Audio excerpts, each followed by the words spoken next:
તબીબી નિપુણતા અને નવીનતાના નોંધપાત્ર પ્રદર્શનમાં નારાયણ હોસ્પિટલ અમદાવાદે 8 દિવસના બાળક પર જીવનરક્ષક બલૂન કોઆર્ટોપ્લાસ્ટીની સર્જરી સફળતાપૂર્વક કરી તેને નવું જીવન આપ્યું છે। નવજાત શિશુને ઝડપી શ્વાસના ગંભીર લક્ષણો સાથે દાખલ કરવામાં આવ્યું હતું અને બાળકને તાત્કાલિક તબીબી સારવારની જરૂર હતી। નારાયણ હોસ્પિટલ અમદાવાદના consultant paediatric cardiologist doctor Divyesh સાદડીવાલાએ વિગતવાર ઇકોકાર્ડિયોગ્રામ હાથ ધર્યો હતો અને આ સમસ્યાને એઓર્ટોના કોઆર્ક્ટેશન તરીકે ઓળખાવી હતી। આ તકલીફને ઓળખાવીને ડોક્ટર સાદડીવાલા અને તેમની ટીમ તરફથી બલૂન एंजियोप्लास्टी प्रक्रिया करवामां आवी। मेरा नाम Hemant Bhatnagar, facility director Narayan hospital Rakhial Ahmedabad. आज जो प्रेस कॉन्फ्रेंस हमने आप लोगों के माध्यम से की है, प्रेस के माध्यम से जनता को ये बताना चाहते हैं कि कुछ दिन पहले नारायण हॉस्पिटल में 8 दिन की उम्र का एक बच्चा जिसको हृदय से बहुत कॉम्प्लिकेटेड बीमारी थी, उसका नारायण हॉस्पिटल के डॉक्टर्स टीम में, जिसमें डॉक्टर दिव्येश सडाडीवाला और डॉक्टर हेतल शाह, उन दोनों ने सम्मिलित रूप से बच्चे का ट्रीटमेंट किया और बच्चा इस कॉम्प्लेक्स प्रोसीजर से आज स्वस्थ होकर एक अच्छी जिंदगी लीड कर रहा है। नारायण हॉस्पिटल में इस तरह के जो ऑपरेशन है रेगुलर होने लगे हैं और हर प्रकार की फाइनेंशियल एड भी, मान लीजिए कोई अगर आर्थिक रूप से संपन्न नहीं है फैमिली, उनके लिए भी हंस फाउंडेशन और नारायण CSR फंड फाउंडेशन की सुविधा उपलब्ध है।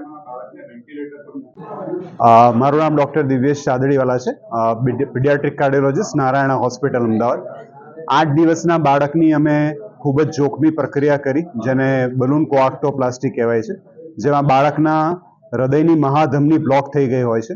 एने अमे बलून कोआर्क्टोप्लास्टी नामनी प्रोसीजरथी ऑपरेट करीने बाळकनो जीव बचाव्यो हतो।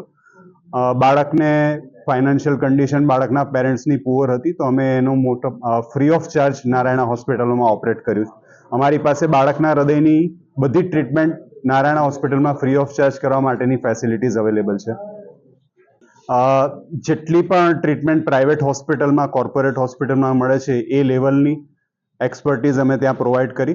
आ बीमारीमां जो बाळकने समयसर ऑपरेट नहीं करवामां आवे तो बाळकनो जीव जई शके एवी कंडीशन हती, એટલે અમે કલાકોની અંદર જ બાળકને આઈસીયુમાં એડમિટ કરીને પછી કેથ લેબોરેટરીમાં લઈને અને બલૂન કોઆર્ક્ટોપ્લાસ્ટી પ્રોસીજર કરીને ઓપરેટ કર્યું હતું અને આ બધી ટ્રીટમેન્ટનો કોસ્ટ પેરેન્ટ્સે નહોતો ભોગવ્યો પડ્યો, એ કમ્પ્લીટલી ફ્રી ઓફ ચાર્જ કરી આપવામાં આવી હતી।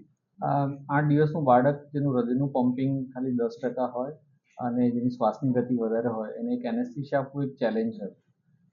ઇઝીલી આ પેશન્ટને વેન્ટિલેટર પર મૂકીને તમે એનેસ્થેસિયા આપી શકો, પણ એને પછી વેન્ટિલેટર પરથી કાઢવું અઘરું પડે, એટલે અમે એક નવી યુનિક પદ્ધતિનો પ્રયોગ કર્યો કે જેમાં અમે બાળકને વેન્ટિલેટર પર ન મૂકી અમે એને પ્રોપર મેઝર્ડ ડોઝમાં અમે એનેસ્થેસિયા આપ્યો અને એની હૃદયની એની શ્વાસની ગતિને પણ અમે સપોર્ટ કર્યો।